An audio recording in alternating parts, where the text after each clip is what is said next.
संगत जी, प्यार भरी राधा स्वामी जी, गुरु प्यारी संगत जी, कल अमेरिका के पेंटालुमा के पंडाल में बाबा जी ने एक ऐसी बात कही कि कुछ क्षणों के लिए बिल्कुल सन्नाटा छा गया और पूरी संगत शांत हो गई और सभी के सभी लोग बाबा जी की ओर देखने लगे।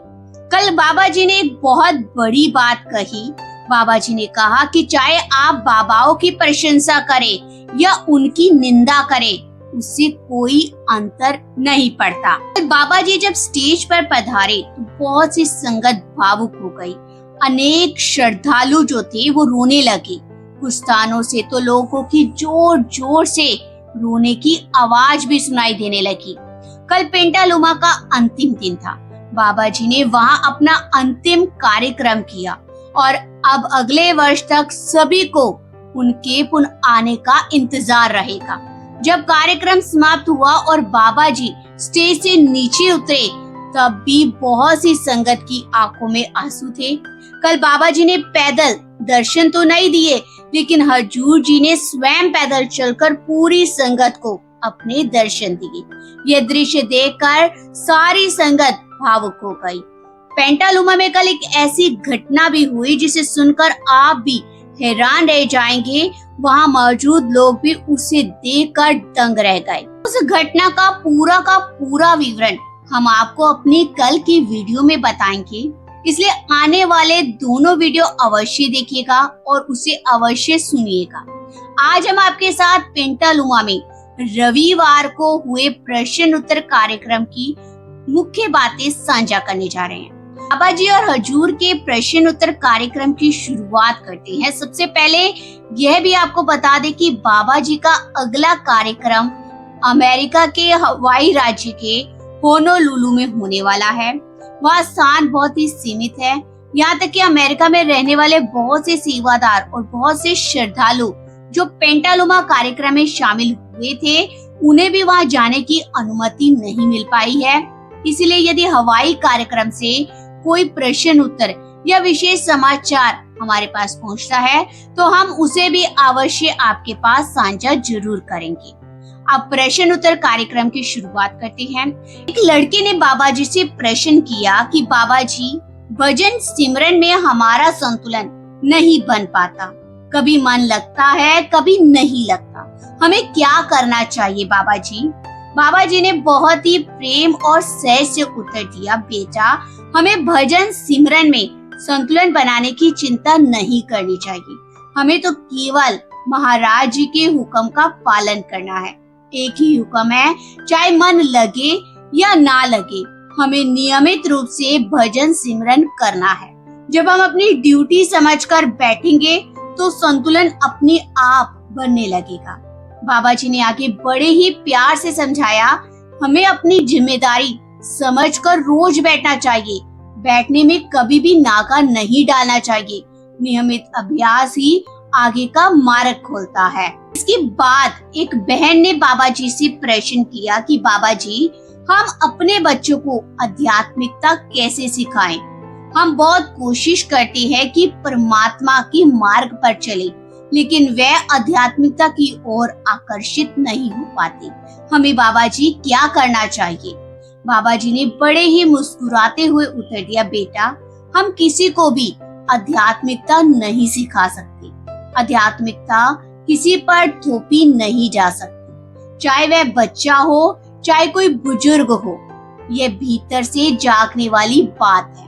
बाबा जी ने आगे समझाया कि यदि किसी को मंदिर जाना अच्छा लगता है तो वह मंदिर जाए।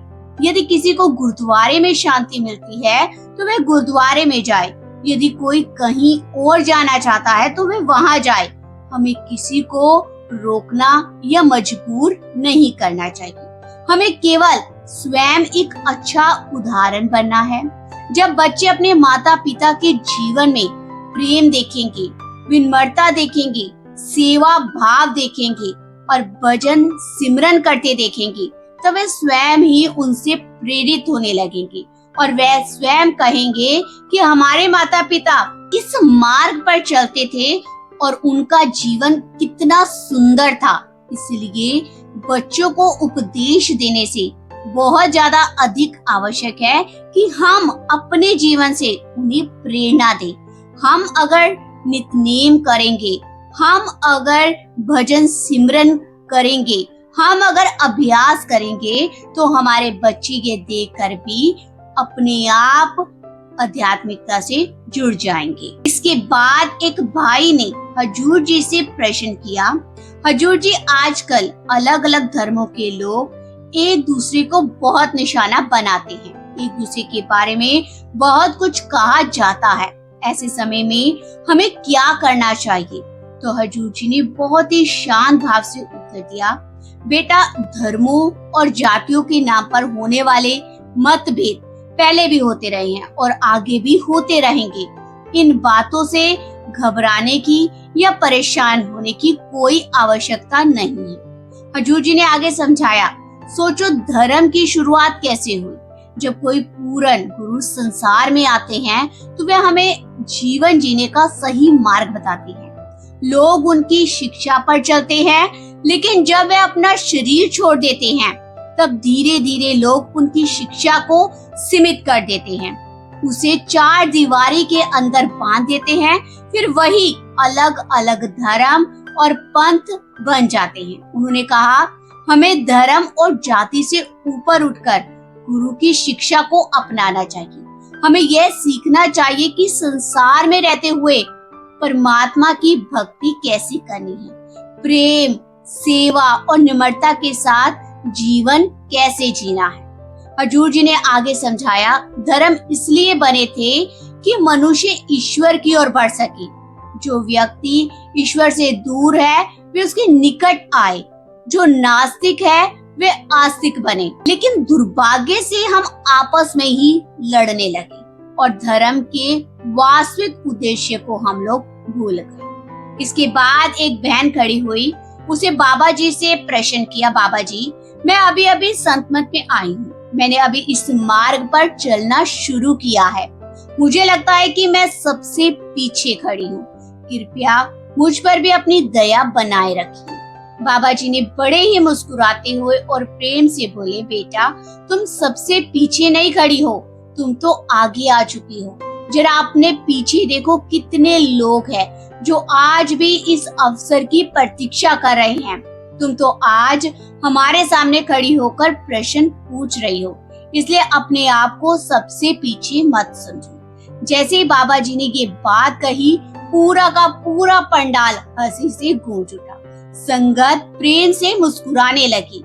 इसके बाद एक भाई ने बाबा जी से प्रश्न पूछा, बाबा जी, मैंने नामदान हजूर महाराज जी चरण जी से लिया था, अब आपके भी दर्शन हो रहे हैं। जब हम भजन सिमरन के लिए बैठते हैं तो हमें किस स्वरूप का ध्यान करना चाहिए? बाबा जी ने उत्तर दिया, बेटा, इसका कोई निश्चित उत्तर नहीं है।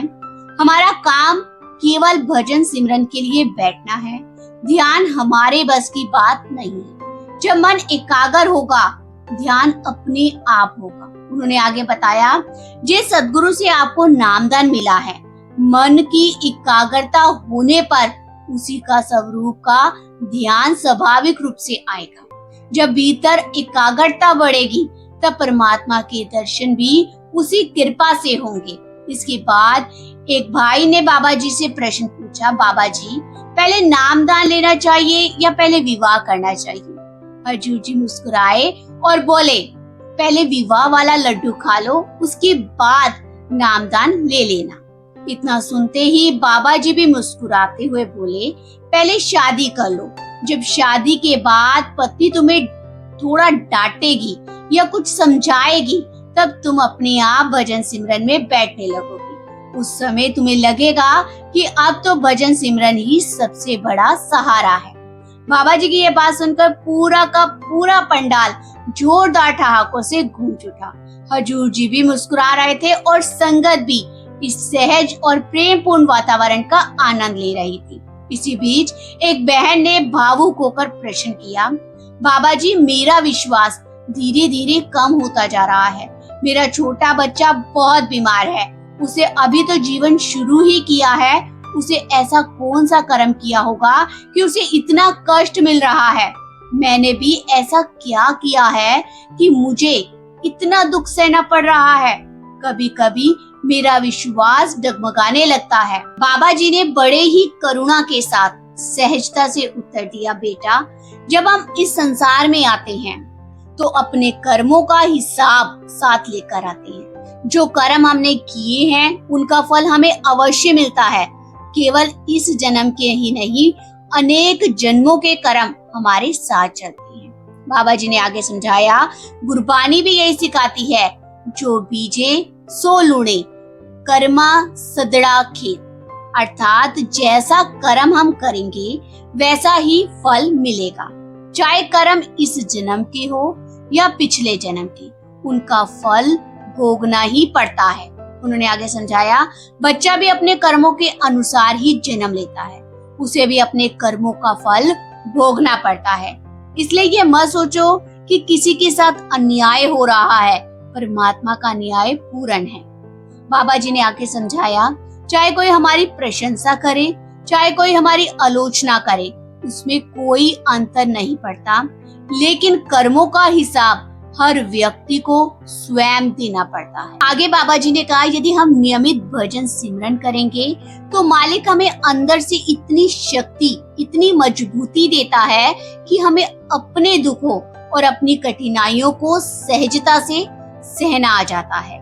जीवन के कठिन समय भी उसकी कृपा से सरल लगने लगते हैं। इसलिए परिस्थिति कैसी भी हो, भजन सिमरन कभी भी मत छोड़ना।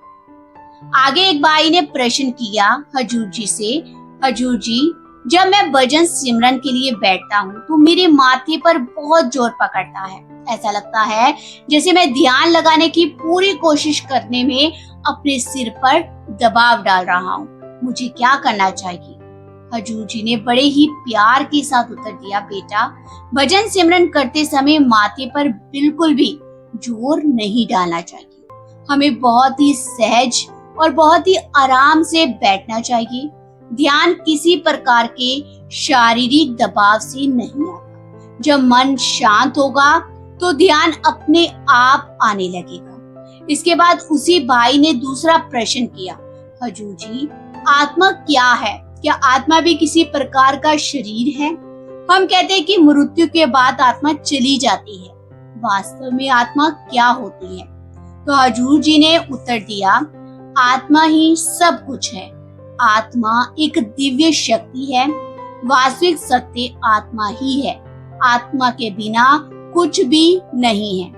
आत्मा ही परमात्मा का अंश है और उसी से समस्त जीवन संचालित होता है। इसके बाद एक बहन ने बाबा जी से प्रश्न किया, बाबा जी, क्या केवल आपके प्रति प्रेम होना पर्याप्त है या नाम दान और भजन सिमरन अधिक आवश्यक है? तो बाबा जी ने उत्तर दिया, बेटा, चाहे कोई प्रेम करे, चाहे किसी भी धर्म या किसी भी मार्ग से जुड़ा हो, परमात्मा सबका है। वह सबको समान दृष्टि से देखता है। फिर बाबा जी ने मुस्कुराते हुए कहा, लेकिन ऐसा भी नहीं हो सकता कि मैं तुम्हें सब कुछ देता रहूं और तुम्हारी ओर से मुझे कुछ भी ना मिले। उन्होंने आगे कहा, मुझे तुमसे केवल एक ही चीज चाहिए, नियमित भजन सिमरन। यदि तुम ईमानदारी के साथ भजन सिमरन करोगे तो मालिक की कृपा भी खुलकर तुम पर मिलेगी। बाबा जी ने यह भी स्पष्ट किया कि केवल नामदान ले लेना ही पर्याप्त नहीं है। नामदान के साथ साथ नियमित अभ्यास करना, भजन और सिमरन करना भी आवश्यक है। उसी मार्ग पर चलकर आत्मिक उन्नति और मुक्ति का अनुभव होता है। आगे एक युवक अंग्रेजी में बात कर रहा था। बातचीत के दौरान बाबा जी ने मुस्कुराकर उससे पूछा, बताओ, बिना मेकअप के महिलाएं कैसी लगती हैं? युवक ने बड़े ही हंसते हुए अंग्रेजी में उत्तर दिया, डेविल, यानी भूत जैसी। ये सुनकर हजूर जी ने तुरंत मुस्कुराते हुए उससे पूछा, क्या तुम्हारी शादी हो गई है? युवक ने कहा, नहीं हजूर जी, अभी मेरी शादी नहीं हुई। तो हजूर जी ने बहुत ही हंसते हुए कहा, अच्छा हुआ, पीछे जितनी भी महिलाएं बैठी हैं, वे अभी मन ही मन तुम्हें कोस रही होंगी कि तुमने उन्हें भूत कह दिया।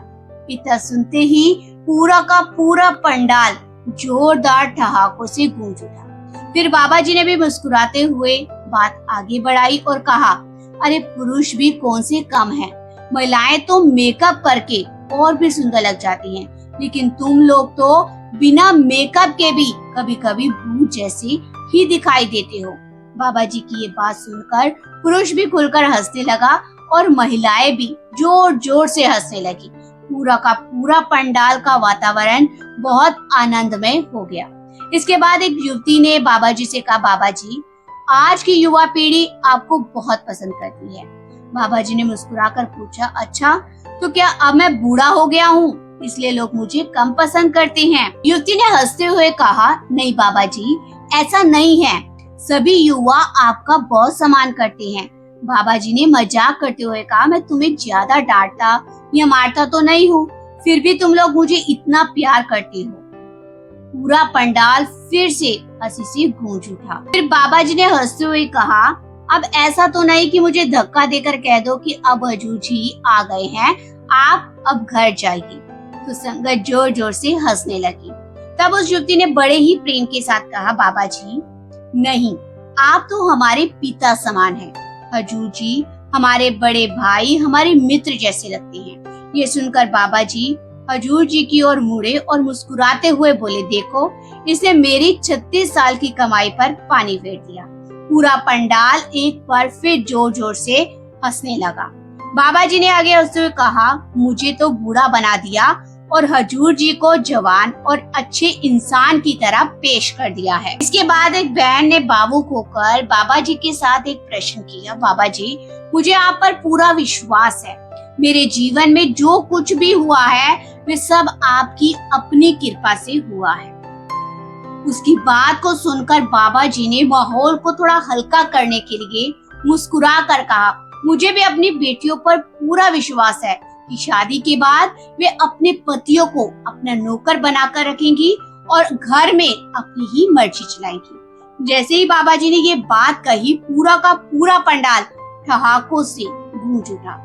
संगत खुलकर हंसने लगी। इसके बाद एक भाई ने बाबा जी से प्रश्न किया, बाबा जी आजकल इतने सारे धर्म हो गए हैं कि समझ नहीं आता कि किस धर्म का अनुसरण करें।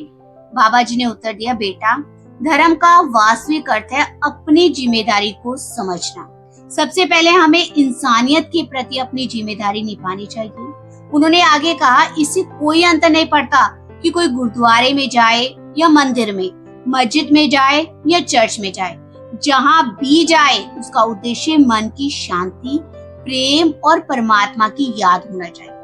बाबा जी ने कहा, हमें हर स्थान से अच्छी बातें सीखनी चाहिए, अपने अंदर इंसानियत लानी चाहिए, यही सबसे बड़ा धर्म है। उन्होंने आगे स्पष्ट किया, संत मत कोई अलग धर्म नहीं है, ये जीवन जीने की एक शिक्षा है, एक स्कूल की तरह है। ये हमें सिखाता है कि संतों की बताई हुई राह पर चलते हुए प्रेम, नम्रता, सेवा, भजन सिमरन के साथ अपना जीवन कैसे जीना है। इसके बाद एक बहन ने प्रश्न किया, हजूर जी मैं और मेरे पति दोनों साथ बैठकर भजन सिमरन करते हैं, लेकिन मेरे पति चौकड़ी मारकर नहीं बैठते, वे पैर फैला कर बैठते हैं। हजूर जी ने मुस्कुरा कर कहा, पहले ये तो पक्का कर लो कि वे सचमुच भजन सिमरन कर रहे हैं या बैठे बैठे सो तो नहीं जाते। पूरी संगत जोर जोर से हंसने लगी। हजूर जी ने आगे मजाक में कहा, ऐसा ना हो कि वे आराम से सो जाएं और उठकर कहें कि आज तो हमने बहुत अच्छा भजन सिमरन कर लिया। यह सुनकर फिर से पूरा पंडाल हंसी से गूंज उठा। इसके बाद कॉलेज में पढ़ने वाली एक लड़की ने बाबा जी से प्रश्न किया, हजूर जी मैं परमार्थ के मार्ग पर चलना चाहती हूँ, मुझे क्या करना चाहिए, आप इस पर प्रकाश डालिए। हजूर जी ने बड़े ही प्यार के साथ समझाया, बेटा परमार्थ का मार्ग सबसे पहला कदम है एक अच्छा इंसान बनना।